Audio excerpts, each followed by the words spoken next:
eonizy mivavaky foteny ampiandohana no namoraka mazava taminao zay mba vokatry ny foko fa nilavinao akitsirano nolazainao fa kozina banjola moto tsy mety amin'ny fiainanaonza satria za bando mifokasiaro bando mpirenireny tsy anatra tsy anasa fa eny ambearo de mbola nolazainao ihany ko fa bando matsiravina ary mampite andoha mamenatra mivahoaka fa tsy manatsaka iza ratsy ro karaza toko fa ono aravana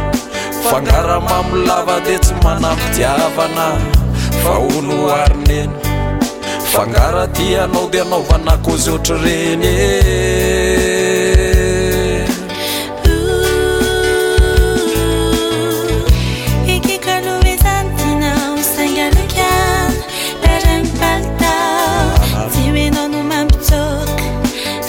Manzato nele zoni vasha kapoka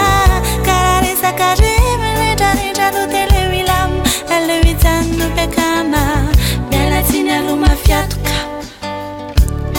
Fazano leo fachana Fasody ary lasaindio hoe tena mpamolo vola sana ministro mivonina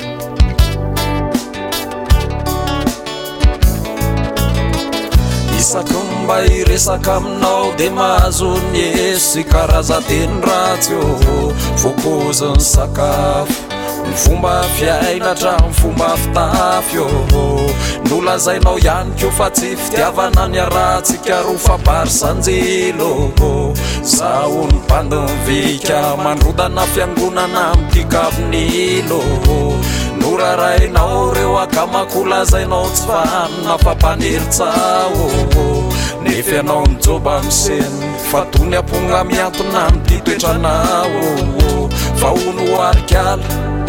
fangara tsy mikoza de hoe bandeha dala fa ono arinena fangara tianao de anaovana totrotry reny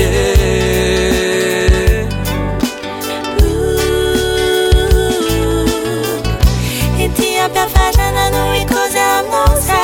Elo luzanza kalaki Bikiwa lui manja Fazak si patulamba